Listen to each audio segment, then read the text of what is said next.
Good evening. We're reconvening the meeting of the Salem Kaiser Transit District Board of Directors, and this evening's meeting will include announcements and changes to the agenda, public comment period, approval of minutes that are on our consent calendar, and then we will have action items including the 2018 legislative agenda and our service change proposal and public engagement plan, and then we'll have information items and board and management reports. So with that, I would like to call on Director Kelly to lead us in the pledge. I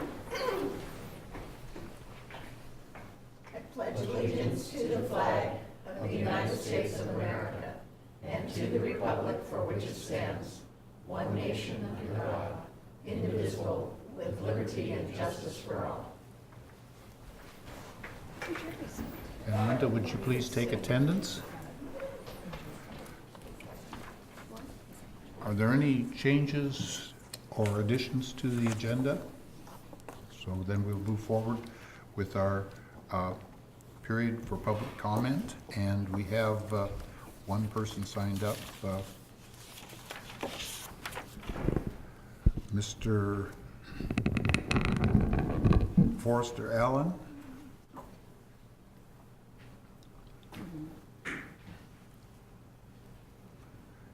And the period of public comment is limited to 3 minutes, and our timekeeper will signal.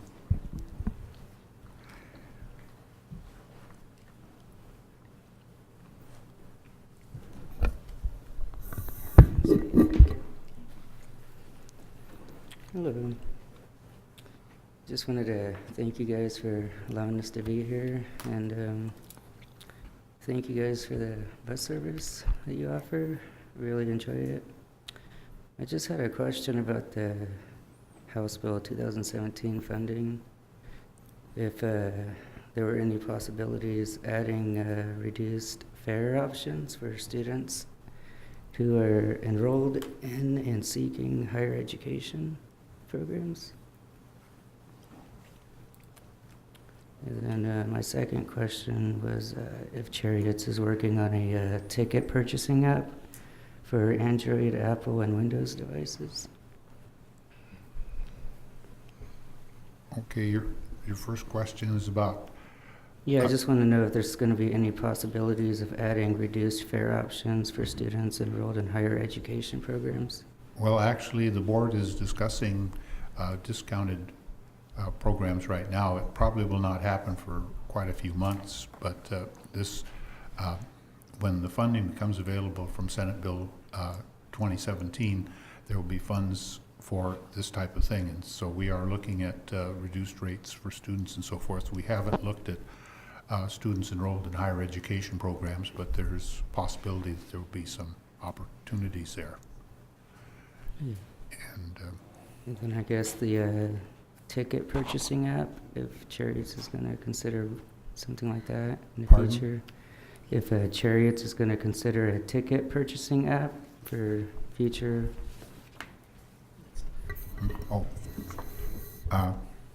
Mr. Dickey, would you like to answer that?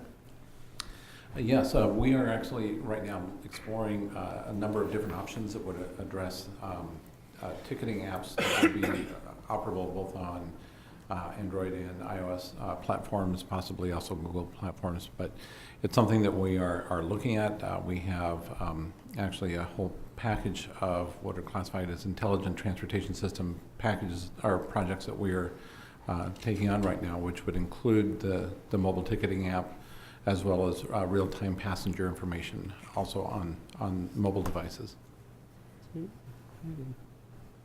And that was it. So does that answer your question? Oh, yeah, that was all I had. Thank you. Mm-hmm.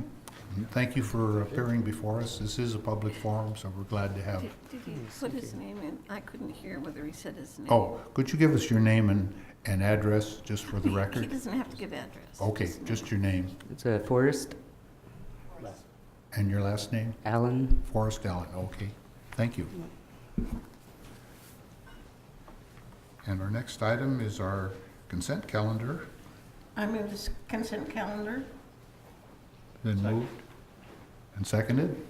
Any discussion? All in favor signify by saying aye. Aye. Opposed, same sign. Motion carries. And our first action item of this evening is adoption of the 2018 legislative agenda, and I will call on our general manager. Great. Thank you. So each year, the board adopts the legislative agenda to set direction for our legislative activities throughout the year. We use this as a guide when responding to legislative matters and as a communication tool when we're meeting with legislators or other interested parties. We have developed a proposed legislative agenda in conjunction with CFM Strategic Communications, our legislative consultants. The way we do it, we create a federal legislative agenda and a state legislative agenda. We did review those with you at the work session on January 9th, and the proposed agendas in front of you have not changed since then. I will just quickly highlight the federal legislative agenda, and Dale Penn from CFM is here, and he can talk to the state legislative agenda. So at the federal level, the way our legislative agenda works is we identify those projects that we will submit discretionary grant applications for. And so this year, you can see them in the agenda. They are the same projects as last year. Interesting enough, so the grants that we submitted applications for last year as part of the agenda, the federal government has not yet made announcements on those. On some of them, some they have, and I'll go through them. So for 6 replacement buses, we still have a pending grant for buses. Even if that is successful, we have the need for additional bus replacements. We are also have here 5 zero-emission buses. We did submit an application last year. We were unsuccessful in receiving a grant, so we are going to do it again this year because there is $55 million set aside in the 5339 discretionary grant for electric buses only. And so we are submitting this as a way to get our feet wet with the electric bus propulsion systems, as we believe long-term strategy is electric is where it may be going. We're also submitting for the continuation of our transit center constructions and intelligent transportation system projects, similar to what you heard earlier about electronic fares, as well as other components of the system. And then our key policy issue at the federal level is to extend and make permanent the alternative fuels tax credit, where we receive tax credit for the use of CNG in our compressed natural gas buses. It's approximately $170,000 worth of credits we receive each year, and it's based on the usage of compressed natural gas. And now I'm going to turn it over to Dale Penn, who can discuss our state legislative agenda. Thank you very much. Again, Dale Penn, CFM. Just to give a quick overview, the 2018 legislative session starts in less than 2 weeks. It starts on February 5th. It can constitutionally go for 35 days, so I think that's through March 11th. We have seen 240 bills roughly dropped so far. We probably expect a couple more to end up on OLIS, the Legislative Information System. But that's a little bit less than we had expected. I think we had originally told you guys we'd expect somewhere around 300 bills. So that's quite a bit less than the several thousand that you see during a regular legislative session. But nonetheless, with 35 days of legislative activity, things move really, really quickly. So it's important that we get this locked down and we talk a little bit about the bills that will come up. Many of the bills have broad relating to clauses, so we may see some amendments drafted and dumped into bills throughout session. So that requires us to be very, very diligent in monitoring all legislation through the building. In addition, this legislative session will see several new members. In this chamber just a few days ago, we had a new member for House District 19 chosen by the Marion County Commissioners. So we're going to have some education with new members, not only Representative Bowles, but many others. So one of the big issues that will kind of exist on the tip of their tongues during session was what happened with Measure 101. And as you saw just a couple nights ago, you saw that Measure 101 was approved, was supported. That was a Medicaid funding package that the 2017 legislature agreed to. So voters agreed that Medicaid funding package was appropriate, and so we don't have a budget hole of $300 million expected that we have to manage, which was going to be a huge issue. So that would have had a significant impact not only on just the Medicaid budget, but on many other budgets. So we can expect a big conversation on cap and invest legislation. I think that will be the most controversial and biggest issue discussed during legislative session. And so what I'll do now is go over just the legislative agenda. I can answer questions about the upcoming legislature if you'd like. But number one on our priority list, we've got three things. House Bill 2017, which was the 2017 legislative sessions transportation package. We're going to be working with the Transit Association, other transit stakeholders, ODOT, Department of Revenue, and others on implementing those changes. Alan is involved in the rulemaking that determines the funding methodology and process for the employee payroll tax. In addition to that, a couple of our other high priority items are the continuation of the state employee bus pass program. This is something we will continue to seek funding for in the legislature.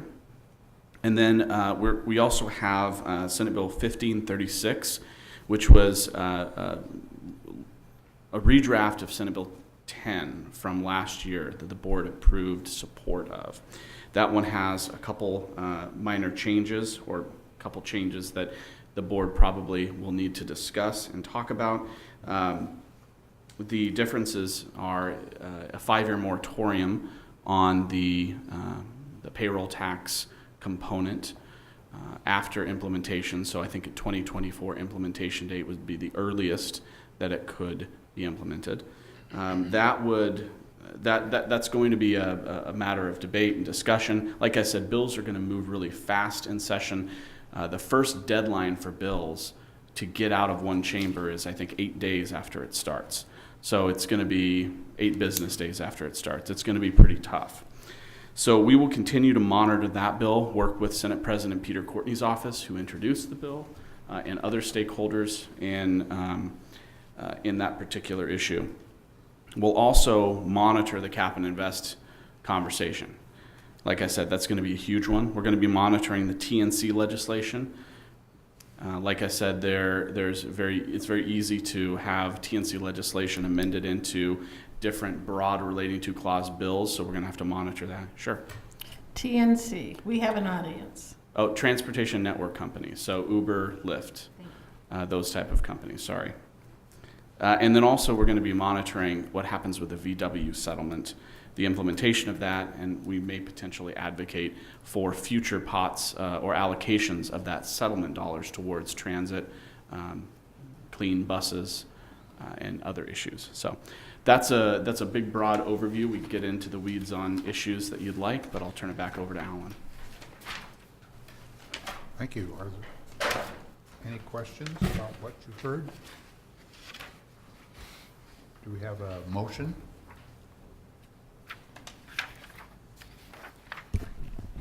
I move that the board adopt the 2018 legislative agenda as presented in attachment A.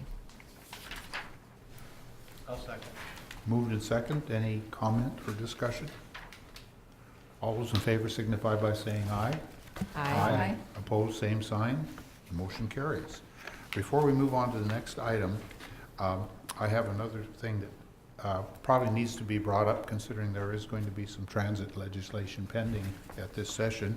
The session starts before our next meeting, and I would like to appoint a subcommittee of myself and 2 directors to serve as legislative liaison and also to help transit staff in dealing with any issues that may come up during this session. So Director Evans has volunteered and Director Lincoln has volunteered. So I'll appoint you two as the committee, in our committee of three to deal with this. So thank you. And then the next item of business is our service change proposal and public engagement plan. And I'll call on our general manager again. Now, I ask Chris French, our senior planner, to come up and present the report.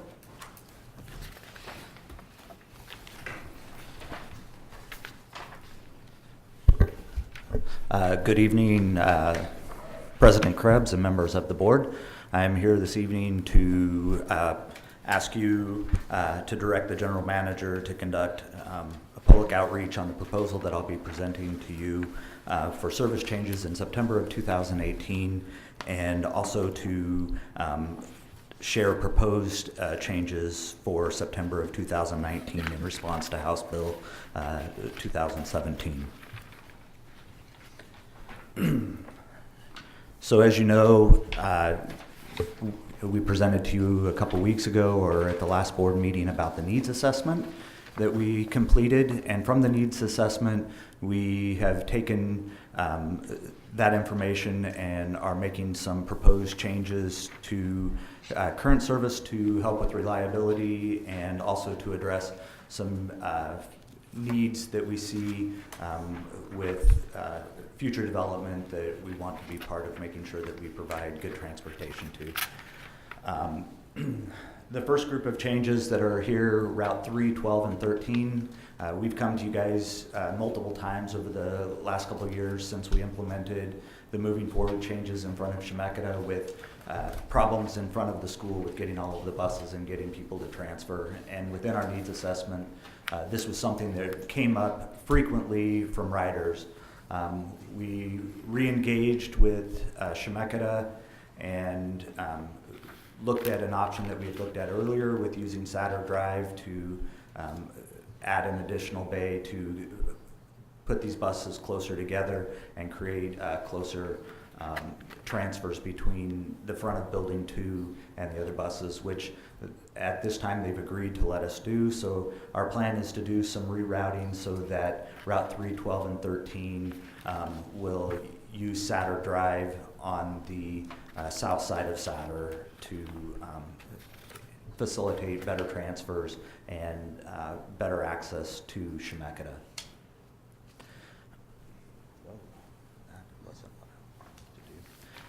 The next thing we're looking at is some rerouting in southeast Salem. One of the major things that we're doing, looking at doing and proposing to the community is Route 11, and this is to help facilitate access to the new Amazon facility, but also looking at ridership from the needs assessment. If you look at South Lancaster, south of Rickey, and down all the way to Marion County Correctional Facility, ridership is substantial, especially for it being a 1-hour route. The amount of ridership shows that the frequency definitely could be increased. So with us extending the Route 11 proposing to extend it down to Marion County Correctional Facility, that would be overlapping with the current Route 24, and so our proposal is to take the hours from the 24 and move those over onto the Route 4. The Route 4 and 24 follow the same path currently to Lancaster, and then they split at that point. We're proposing that the Route 4 and 24 combine together to form a 30-minute service through the whole system. And currently Route 4 and 7 share that loop that from once you cross over Lancaster, and we're proposing to reroute the Route 7 onto 25th and Madrona and Fairview Industrial. Those were areas that people have, it was a common need that was stated in the report and in the surveys that people needed more access along Mission, 25th, Madrona, and Fairview Industrial. And that is phase 1 that we're proposing for September of 2018 for our regular service change for 2018. And this is a map that kind of shows what the system would look like with the 4 and the 11 on the Lancaster corridor, and then the 7 and the 6 sharing a similar path along Fairview Industrial Mission, 25th and Madrona.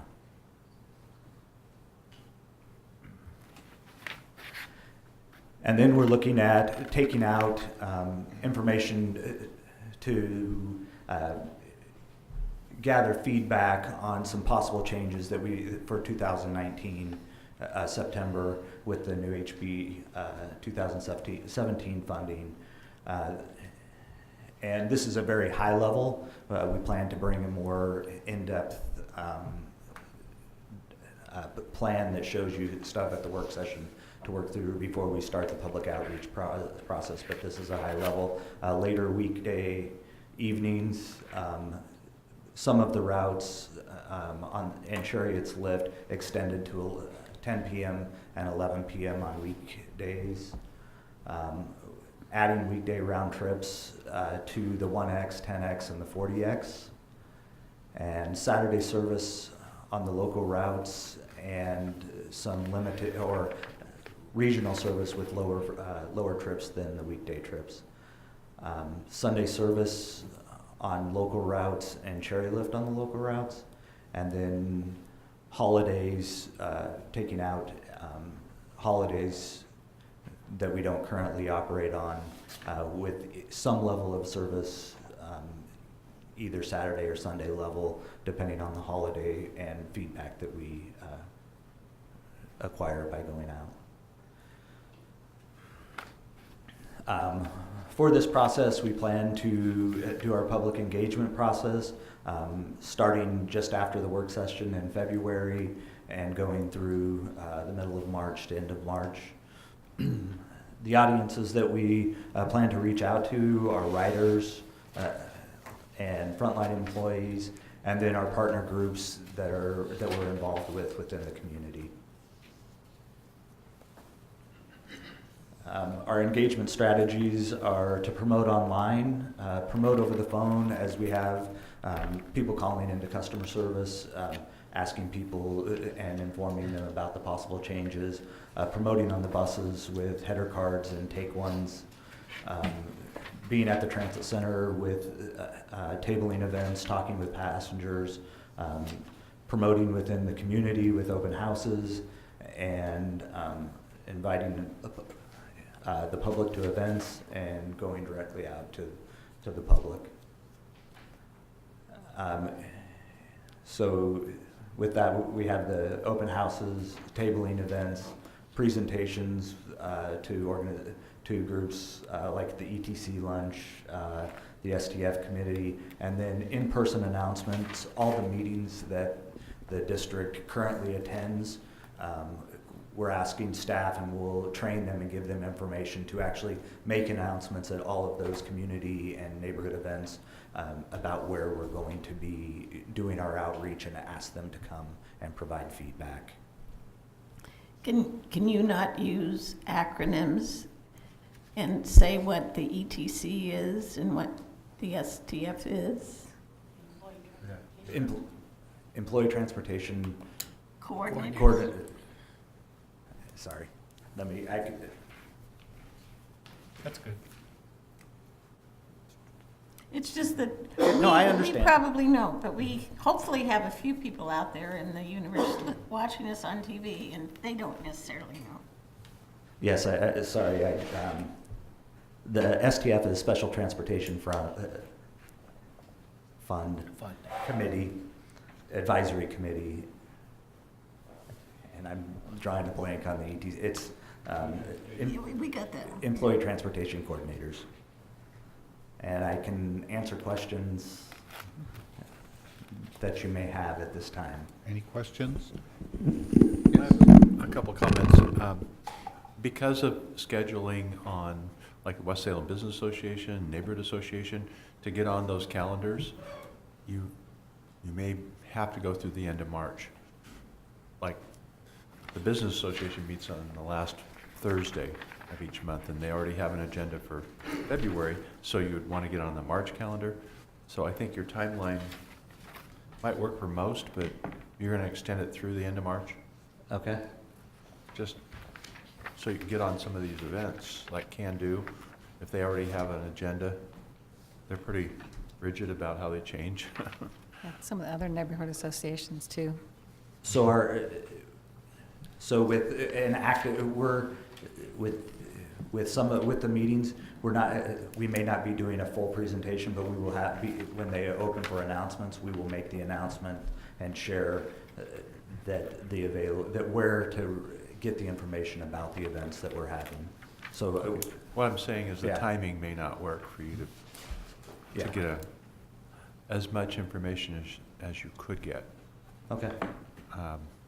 And if we get on it pretty quickly, then there's a We have chance been working with scheduling these things. So Okay, it's, I okay, mean, good. the information, we're in the process of doing it. It's, the planning portion has been going on in the background already. Oh, good. A number of events have already been scheduled. Right.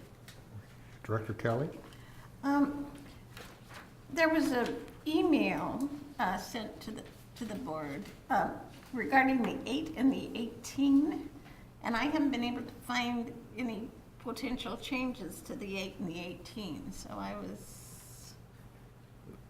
We are not currently proposing making a change to the 8 and 18 because in order to do it, we would have to fill in the portion of the service. We had some preliminary plans, but the revenue hours that it would take to make that change in September. This is not I think from what I understood, it sounded like something was going away, and they were concerned that it was going away, and I couldn't find anything, so I think that this person is one of my constituents, but with email, you don't have any addresses anymore, Is that the so one it that might came be this week? Bob. Yes. So we received that email as well, and they were talking about, prior to the moving forward changes, that the portion on Fircrest and out in the very south end had half-hour service, and it's currently hourly service, and they were asking it to return back to half-hour service. And we had, in the needs assessment, we stated that as something that was a need, that we felt that that area deserved half-hour service. But with the funds right now that are available, we don't have it. That's something that we are looking at with the House Bill 2017 to look to see if we can address that. Thank you, because before responding, I wanted to make sure, because I couldn't find anything from like the last little bit of time that reflected anything on those routes being changed, whether it would be up hours or down hours. Yes, we haven't made any changes since the moving forward changes, but it has been something, and like we've reported to you over the last few months, the Route 8 is one of our stronger routes. It's had in the 25% increase in ridership. Yeah, there's a lot of development out there. Yes, and it is noted in the needs assessment that it's something that we're aware of and working towards addressing. Okay. It's just a matter of dollars to fund it. I think in the needs assessment, it was to go to 15-minute service, and then those areas where it splits would be half-hour service, where it's hour service today. That would be nice. We've looked at a few options. Even if we didn't go to 15-minute service, we think that there's options to provide some of the coverage that we have on Lone Oak in that area, but it just is not quite. We're just not quite there yet. It's going to be in the next phase. Yes. That is yes. Well, I mean, we're not criticizing because I think the entire board, I can speak for them, that we all want to see all of these improvements as soon as possible, but we have to wait till there's a way to pay for them, and that's what we're doing right now, is figuring out what we can do once we have the resources, and it's we're optimistic, but I think we're about 18 months before the big improvement hits the area, and we thank staff for all the work that they're doing. Does any other director have a comment? Then we need a motion so we can vote on this plan. I move the board direct the general manager to conduct outreach on the proposed September 2018 service changes and to share the proposed plan to enhance service in September 2019 in response to House Bill 2017. Second. Moved in second. All in favor signify by saying aye. Aye. Opposed, same sign. Motion carries. And our general manager has a comment to make. Yeah, thank you. I'd just like to make a comment. I mean, it's written here, but I wouldn't feel right if we didn't kind of overemphasize. There's some changes that have been made in the last few weeks. I want to make sure everyone understands what this is saying.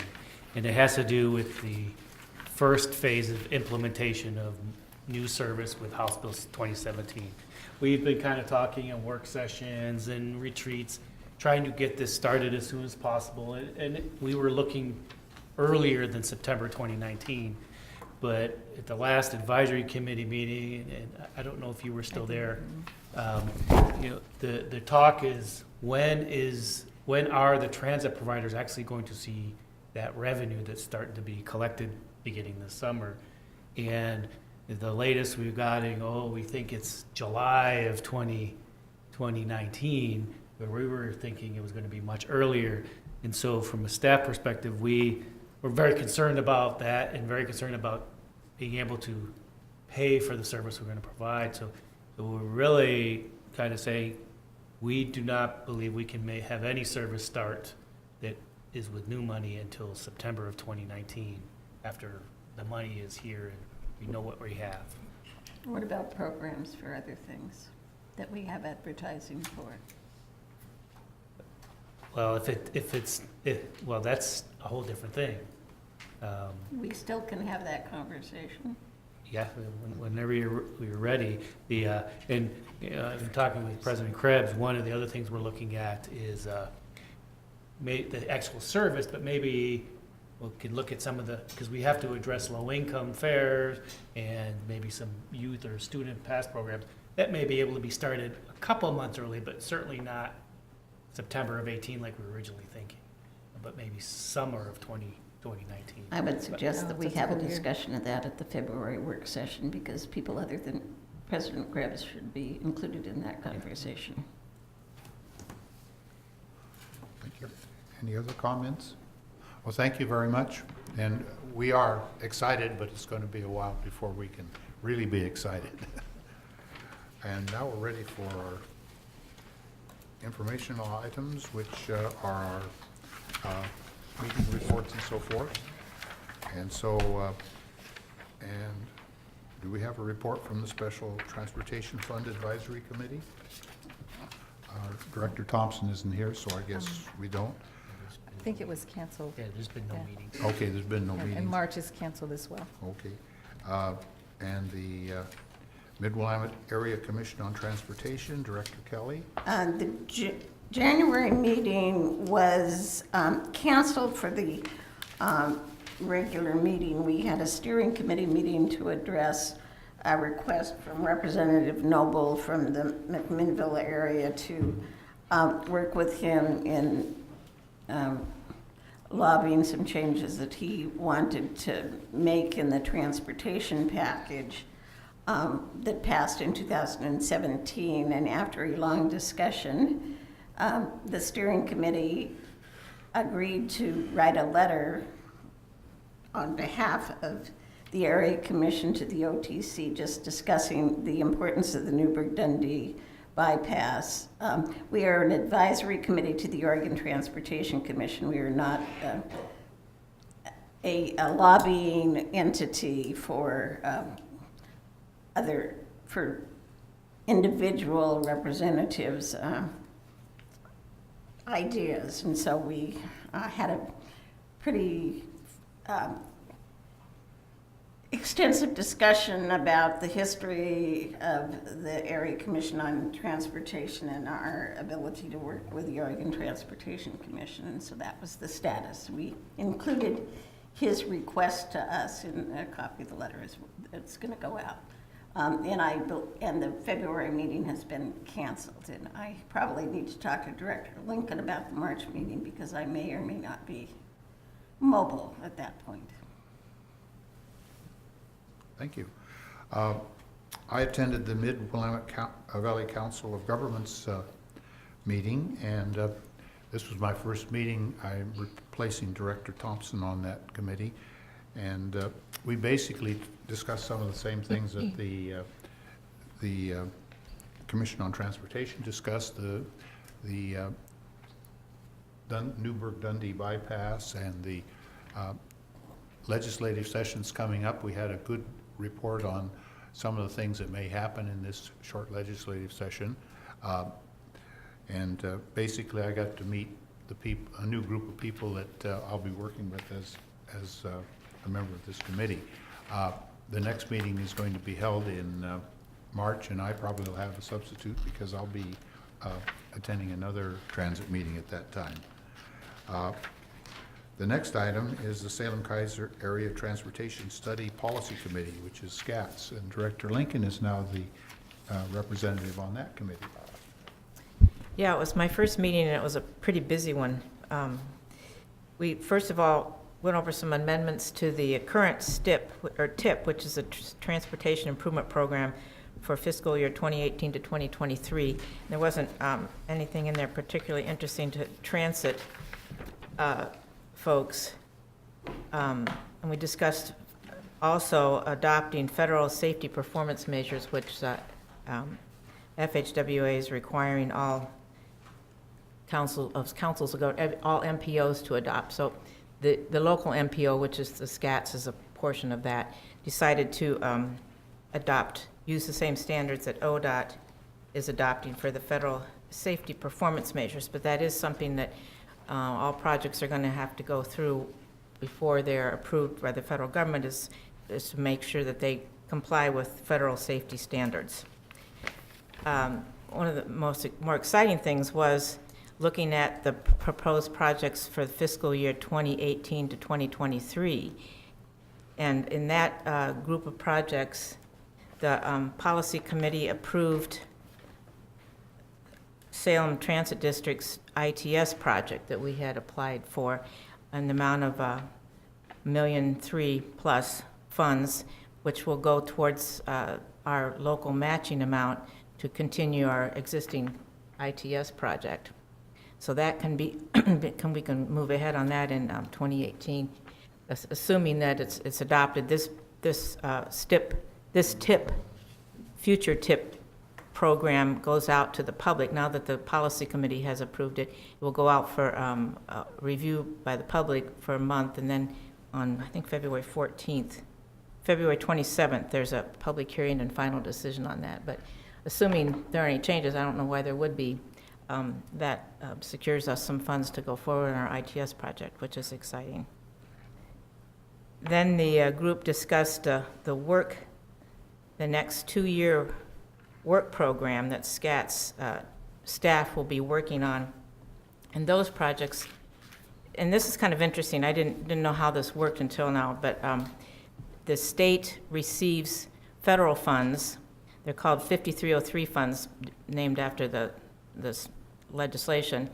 And so the state receives those funds. ODOT sends them through to SCATS, so they're the subrecipient for transportation planning in this metropolitan planning area.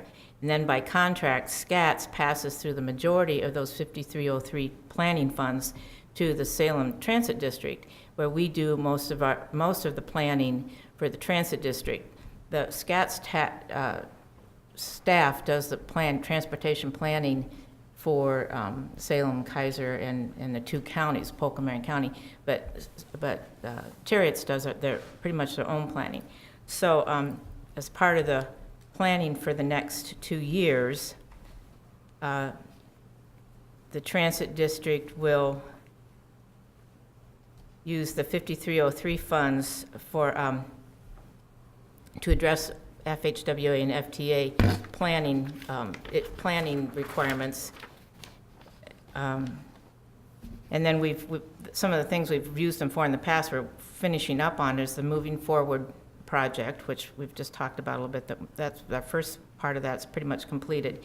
We'll go ahead in through 2019 just to the Moving Forward schedules using the new the 5303 funds or the planning funds, but using the state funds that we have from the new state legislation, and then also continue working on short-range and long-range transit plans. The long-range plan is a 30-year plan, which has to be completed to comply with federal rules. But one of the major focuses in the 2018-19 work plan will be developing performance measure standards and collecting historical data to provide the basis for the long-range plan. So most of those funds, it talks on, there's quite a bit of planning, details about the planning over the next 2 years, but I thought it was important to note that most of that planning is done here rather than by the SCATS staff. And I think that was about all we, and our next meeting is going to be in, there's the OMPOC meeting. You're going to talk about the OMPOC meeting, though. Next meeting is February 27th. Thank you. And the next item is OMPOC, which is the Oregon Metropolitan Planning Organization Consortium. OMPOC makes up all of the metropolitan areas in the state, including Portland Metro, Salem, Kaiser, Eugene, Springfield, Corvallis, Albany, Medford, Ashland, and Bend, and the newest one, which is the Grants Pass region. And those are the metropolitan planning organizations, and we meet quarterly to talk about different issues that are of interest on a statewide basis. And tomorrow's meeting is being held at the Council of Government headquarters here in Salem, and we'll have all of those representatives here for a meeting to discuss. One of the main subjects will be the legislative session that's coming up, which is of interest to most people in the transportation and planning sectors. So I'll have a report on that next month. And both Director Lincoln and myself will be attending the meeting tomorrow. And with that, we'll go on to board and management reports, and I'll call on our general manager to give his report. I think I just have a couple of items. I was going to talk a little bit about the legislative session, but Dale Ben did that for me, so thank you, Dale. On the federal side, so from an infrastructure perspective, you're starting to hear talk about transportation and an infrastructure package. We do expect it to be addressed at the State of the Union speech next week, and we're hoping that will spur the announcement of the discretionary grants that we have our applications in for. I do believe the transportation bill or the infrastructure bill will take a while to work out. It's a pretty controversial early proposal, but we will be following it through CFM representatives.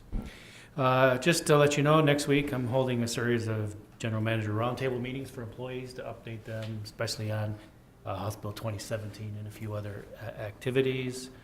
We're excited. Even though we're not adding new service, we're still in need of new transit operators. We have a new class of 6 starting in a couple weeks to maintain current levels of service.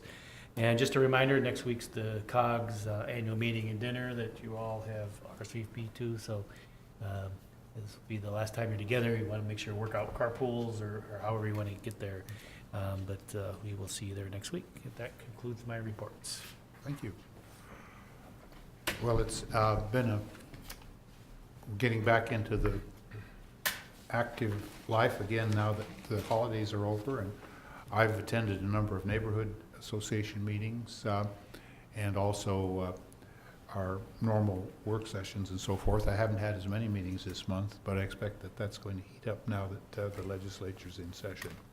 I already reported on the Council of Government meeting, so I'll call on Director Evans for his report. Well, January is really busy.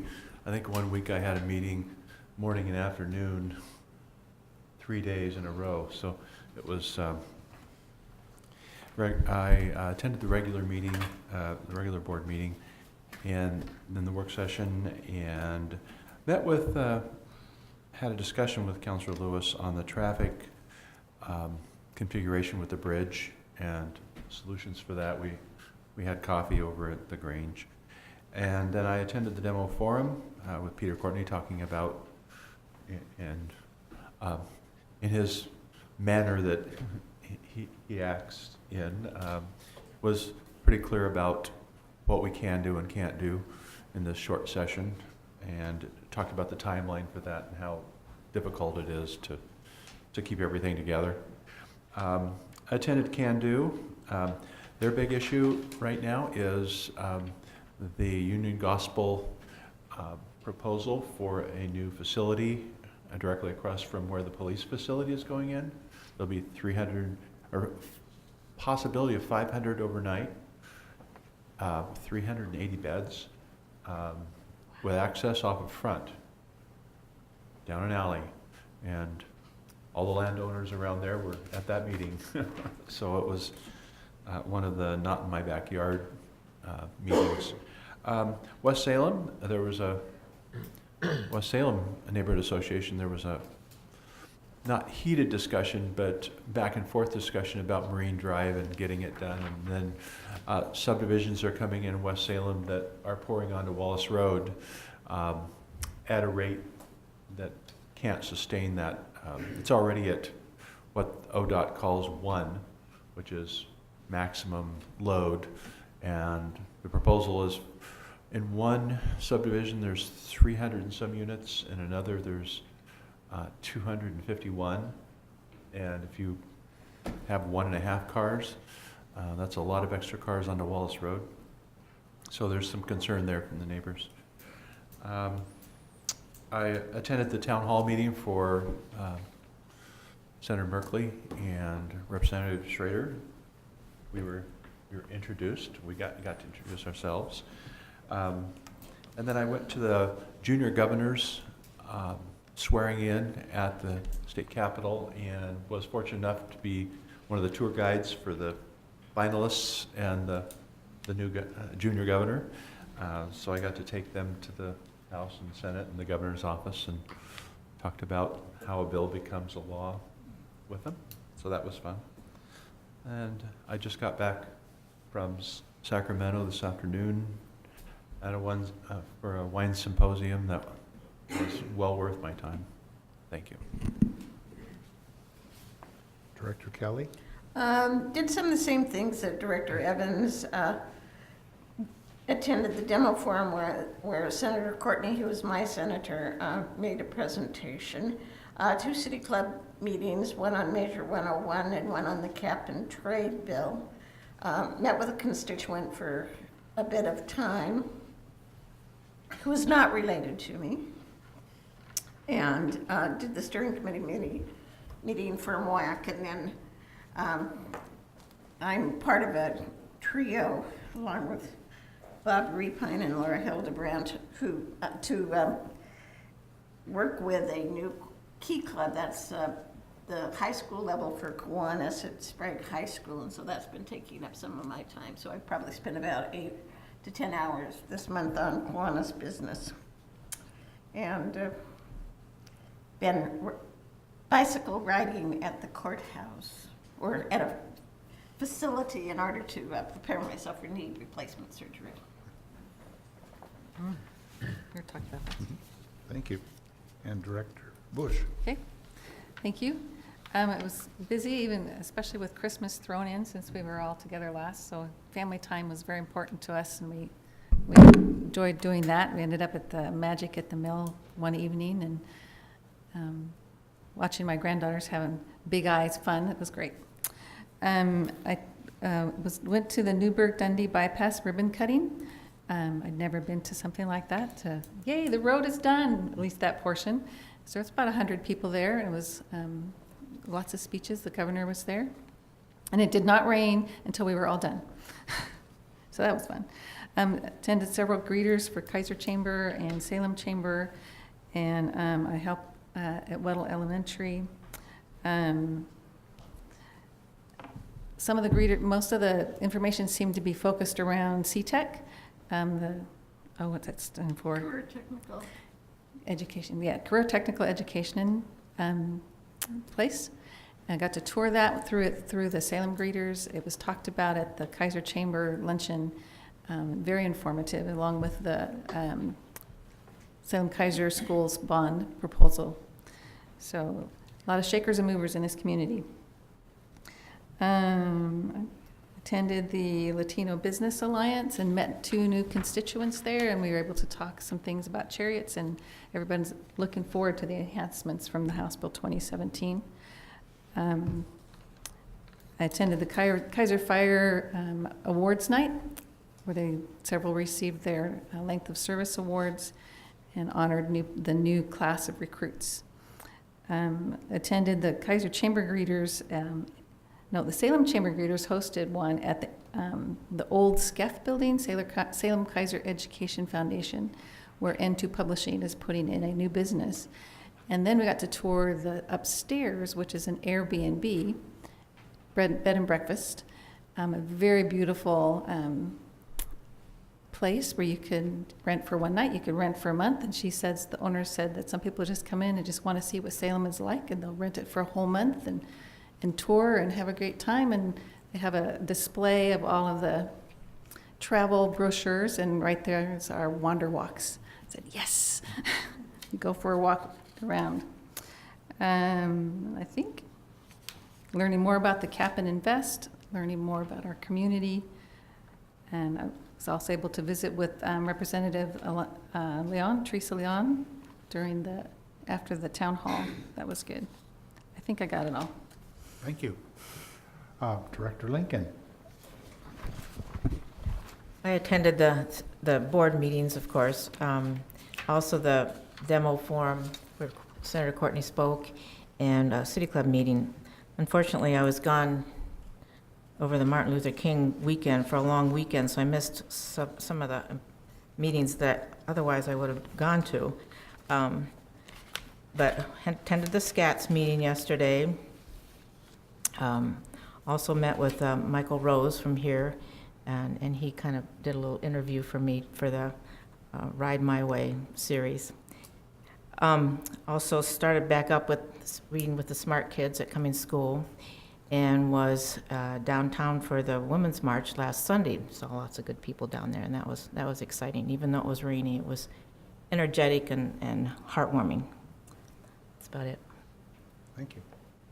Director Rogers? Well, I think I would have been even busier this month, but a lot of the things I wanted to go to were on the same night, about the same time. So I had to pick and choose. So besides the work session, my regular neighborhood association meetings, I had a really, really heartwarming story here. The Kaiser Light tour that you can go through, they call them the Miracle of Christmas. Miracle of Lights, yeah. Miracle of Lights. They have a spot for donations, and they collected for Miriam Polk Food Share $28,926.79. And that doesn't count all the food cans and whatever else was put in the barrels. So it was really exciting. I went to the city put on a meeting for the Brown Road project sometime, in about 12 months from now, about a year from now. We're going to start putting sidewalks, bike lanes on the south end of Brown Road. And they want to try something new. Instead of having flaggers for people to drive both ways, they want it to be just northbound or just southbound. They haven't decided yet what they're going to do. So they're open for suggestions. So if transit thinks it's better to go north or south, now's a good time to mention it. And also, I've put out for the advisory board that we want to have. I've broadcast that out to a lot of people on Facebook. I've had shares on Facebook where people have said, hey, so-and-so, did you see this? I'm sharing it with you. And I have found someone. I've asked that person to be on the board, but until the paperwork is signed, nothing's official. So Sure. we'll see what happens. I'm really excited about this. That's great. Can I say one more thing? Yes, Director. I forgot to mention that the Southeast Kaiser Neighborhood Association has changed their meeting nights. It's now the first Thursday night at the Kaiser City Hall at 6:30. We had our first meeting this month, and our next one will be February 1st. Is that the first? If that's a Thursday, then that's the meeting. And then I did spend many hours this past month in Oz with our local teen theater, helping with their music. So it was pretty green, I should say. Thank you. Yes, Director Evans. One last thing, I'm one of the two newest members of the West Salem Rotary, and so I expect you all to be buying your frozen berries for me this spring. Thank you. Goes to a good cause, right? Yep. Yeah, great cause. Scholarships. Anything else for the good of the order? It looks like we're at that time. Then we will stand adjourned. Yay.